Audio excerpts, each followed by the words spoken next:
Hey what's up guys, आपका स्वागत है हमारे चैनल अल्टीमेट एनिमे टीवी पर। अगर आपको भी एनिमे से रिलेटेड कंटेंट देखना अच्छा लगता है तो हमारे चैनल को सब्सक्राइब करना मत भूलना, क्योंकि मैं हर रोज़ एनिमे से रिलेटेड वीडियो अपलोड करता रहता हूँ। तो बिना किसी देरी के इस बेहतरीन से वीडियो की शुरुआत करते हैं। एपिसोड स्टार्ट होने से पहले हमें बानो आर्क का रिकैप दिखाया जाता है। फिर जैसे ही एपिसोड स्टार्ट होता है हमें लूफी के चीखने की आवाज़ सुनाई देती है, क्योंकि नामी उसे बहुत ज़्यादा गुस्सा होकर मार रही होती है, जिसे देखकर चॉपर और उसोप बहुत ज़्यादा डर जाते हैं। नामी लूफी को लगातार बहुत बुरी तरीके से पिंजरे में बांधकर मार रही होती है, जिससे लूफी का हुलिया चेंज हो जाता है। फिर नामी लूफी का गाल खींचते हुए बोलती है, तुम कैप्टन बनने के लायक नहीं हो। लूफी रोते हुए बोलता, आई एम सॉरी। फिर नामी बोलती है, तुमने सभी लोगों की जान जोखिम में डाली थी, तुम इतने बेवकूफ़ कैसे हो सकते हो लूफी। फिर जिम्बे हंसते हंसते आता है और बोलता है, खैर जाने दो उसे, वैसे भी हम सब लोग ठीक हैं, इतना काफ़ी है लूफी के लिए।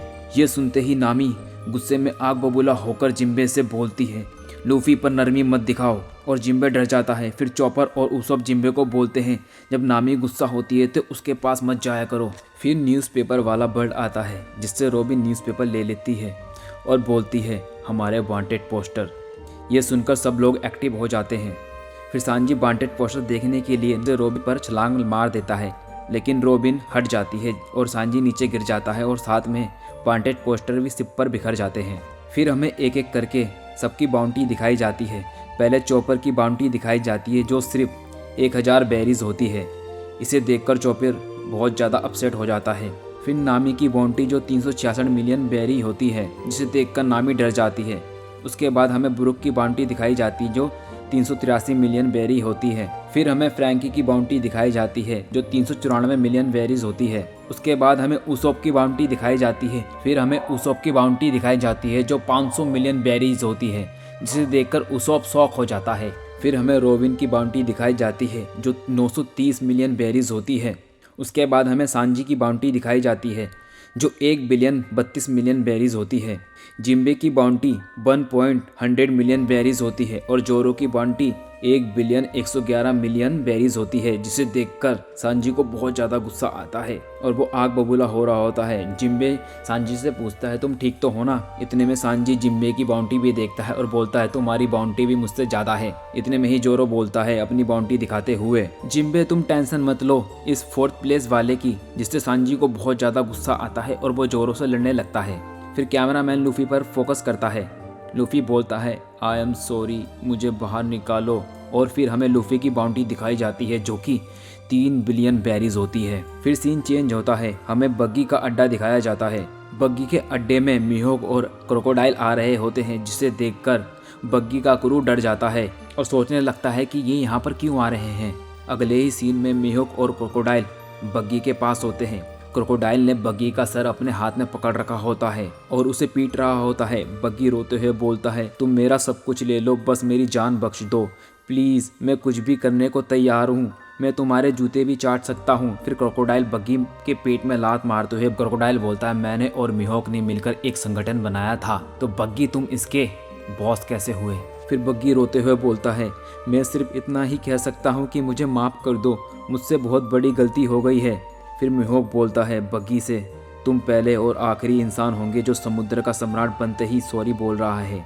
अगर हमने तुम्हें जिंदा छोड़ दिया तो एक बहुत बड़ा गलत एग्जाम्पल सेट होगा।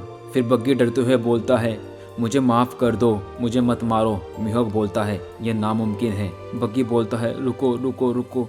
इतने में हमें मिस्टर 3 की एंट्री दिखाई जाती है। मिस्टर 3 क्रोकोडाइल को देखकर बोलता है, बॉस तुम्हें बहुत टाइम से नहीं देखा, मुझे अच्छा लगेगा तुम्हारे अंडर काम करके। फिर बग्गी बोलता है, बास्टर्ड गोल्डिनो, तुम मुझे धोखा दे रहे हो। गोल्डिनो बोलता है, मुझे तो ऐसा कुछ भी याद नहीं जब मैंने तुम्हारा क्रू ज्वाइन किया हो बग्गी। फिर बग्गी के साथी बोलते हैं, बग्गी तो ख़त्म।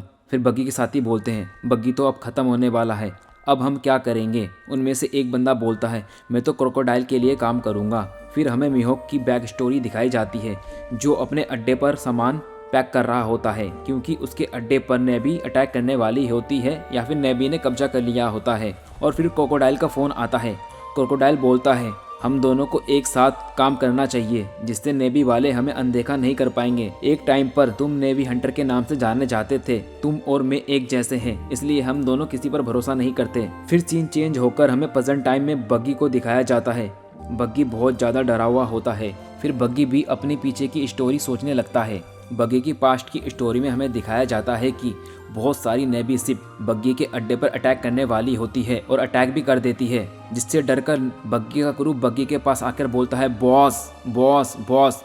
फिर बग्गी बोलता है क्या मामला है, क्यों चिल्ला रहे हो, क्या तुम नेवी वालों से डर गए हो। फिर बग्गी डरते हुए सोचता है ये गधे कहाँ से आ गए, मैं तो यहाँ से अभी भागने ही वाला था। फिर इतने में ही हमें क्रोकोडाइल को नेवी शिप को डिस्ट्रॉय करते हुए दिखाया जाता है। बग्गी अपने क्रू से पूछता है कौन है जो हमारी मदद कर रहा है। बग्गी का क्रू बोलता है क्रोकोडाइल। बग्गी एटीट्यूड में बोलता है अच्छा क्रोकोडाइल है। फिर हंसते हंसते डर जाता है और सोचता है क्रोकोडाइल अपने दिए हुए पैसे लेने आया होगा, लेकिन मेरे पास तो उसे देने के लिए पैसे ही नहीं है, वो तो नेवी वालों से भी ज़्यादा खतरनाक है। फिर क्रोकोडाइल बग्गी के पास आकर बोलता है तुम मेरे पैसे दिए बिना यहाँ से कैसे भाग सकते हो। ये सुनकर बग्गी बहाने बनाने लगता है। फिर क्रोकोडाइल बोलता है अगर तुमने मेरे पैसे नहीं दिए तो मैं तुम्हें गुलाम बनाकर बेच दूंगा। फिर बग्गी बोलता है ऐसी डरावनी बातें मत करो, याद है हमने साथ में इम्पेल डाउन ब्रेक किया था। क्रोकोडाइल गुस्से में बोलता है मैंने तुम्हें पैसे दिए हैं, मुझे सिर्फ इतना पता है, अगर पैसे नहीं लौटा पाते तो उसकी पूरी जिम्मेदारी तुम्हारी होगी। मैंने एक नया संगठन बनाया है जिसके लिए मुझे पैसों की ज़रूरत है। फिर बग्गी बोलता है तो फिर मुझे उस संगठन का काम सौंप दो जिससे मैं अपना कर्जा चुका पाऊंगा। मैं तुम्हारे लिए प्रचार करूंगा और थोड़े बहुत छोटे मोटे काम करूंगा क्योंकि मेरे पास बहुत बड़ी क्रू है, मैं तुम्हारा काम अच्छे से कर दूंगा।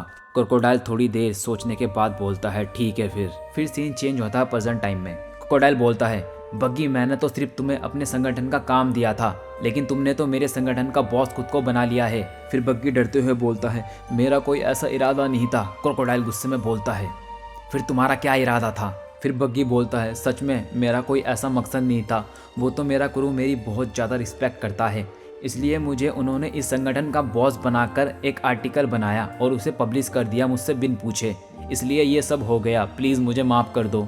फिर क्रोकोडाइल बोलता है इससे तो तुमने अपना अच्छा खासा नाम बना लिया है।